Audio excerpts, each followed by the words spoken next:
akan memperkenalkan 3 narasumber pada hari ini. Yang pertama, anak Friska Fridayanti, yang kedua Ahmad M. Sahar, dan yang ketiga anak Agung Gede Mahendra Kusuma. Nah, kita langsung saja ke narasumber pertama, Ibu Friska. Menurut Ibu Friska, apa itu core value dan employer branding ASN, serta apa makna dari core value ASN tersebut? Oke, baik Ibu Anita, terima kasih atas waktunya. Sebelumnya, Om Swastiastu. Nah, jadi pada tanggal 27 Juli 2021, Kementerian PAN-RB meluncurkan values dan employer branding baru bagi ASN yang diresmikan oleh Presiden Joko Widodo. Berakhlak dikenal sebagai core value ASN dan bangga melayani bangsa sebagai employer branding ASN. Jadi, berakhlak ini merupakan akronim dari berorientasi pelayanan, akuntabel, kompeten, harmonis, loyal, adaptif, dan kolaboratif. Nah, makna dari core value itu sendiri yang pertama berorientasi pelayanan, yaitu komitmen memberikan pelayanan prima demi kepuasan masyarakat. Akuntabel bertanggung jawab atas kepercayaan yang diberikan, kompeten terus belajar dan mengembangkan kapabilitas, harmonis saling peduli dan menghargai perbedaan, loyal berdedikasi dan mengutamakan kepentingan bangsa dan negara, adaptif terus berinovasi dan antusias dalam menggerakkan serta menghadapi perubahan, dan yang terakhir kolaboratif membangun kerjasama yang sinergis. Oke, baik. Saya lanjutkan ke narasumber yang kedua. Menurut Pak Ahmad, bagaimana mengaktualisasikan ASN yang berakhlak dan cara untuk mempertahankan sistem kerja yang bangga melayani bangsa? Silakan Pak Ahmad. Terima kasih.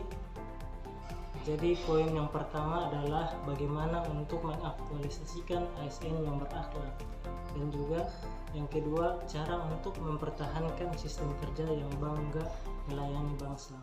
Jadi mungkin poin pertama yang perlu kita ketahui bagaimana untuk mengaktualisasikan dan mempertahankan sistem kerja yang bangga melayani bangsa adalah dengan mengetahui nilai-nilai ASN berakhlak tersebut dari setiap poinnya.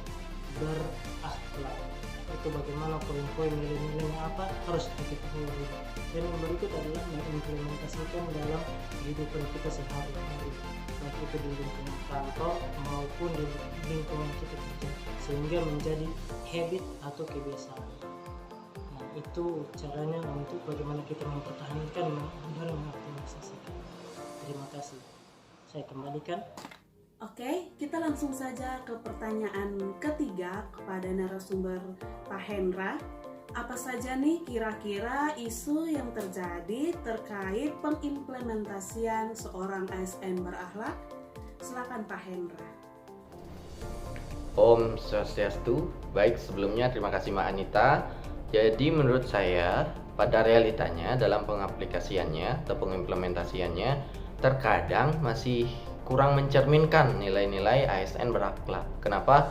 Karena masih banyak terjadi pelayanan instansi pemerintah yang misalnya kurang ramah, atau enggak misal mungkin sering terjadi atau Mbak Anita atau rekan-rekan pernah mengalami bahwa terkadang pelayanan akan lebih dilancarkan ketika misalnya ada uang pelicinnya, atau misalkan saya adalah seorang keponakan gubernur atau ada orang dalam nih gitu, misalnya akan lebih dilancarkan.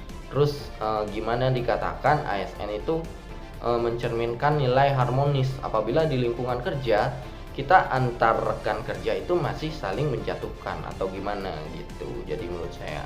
Terima kasih Mbak Anita. Oke, baik, terima kasih Pak Mahendra yang telah memberikan penjelasannya, dan juga terima kasih buat Pak Ahmad dan Ibu Friska yang sudah terlebih dahulu memberikan penjelasan. Nah, dengan demikian dapat saya simpulkan bahwa berakhlak itu adalah core value bagi ASN, di mana akronimnya sudah dijelaskan oleh Ibu Friska tadi. Jadi seorang ASN harus bangga melayani bangsa dan negara serta mengutamakan kepuasan masyarakat. Nah, agar seorang ASN dapat memegang core value, maka ia harus benar-benar memahami nilai-nilai yang terkandung di dalamnya.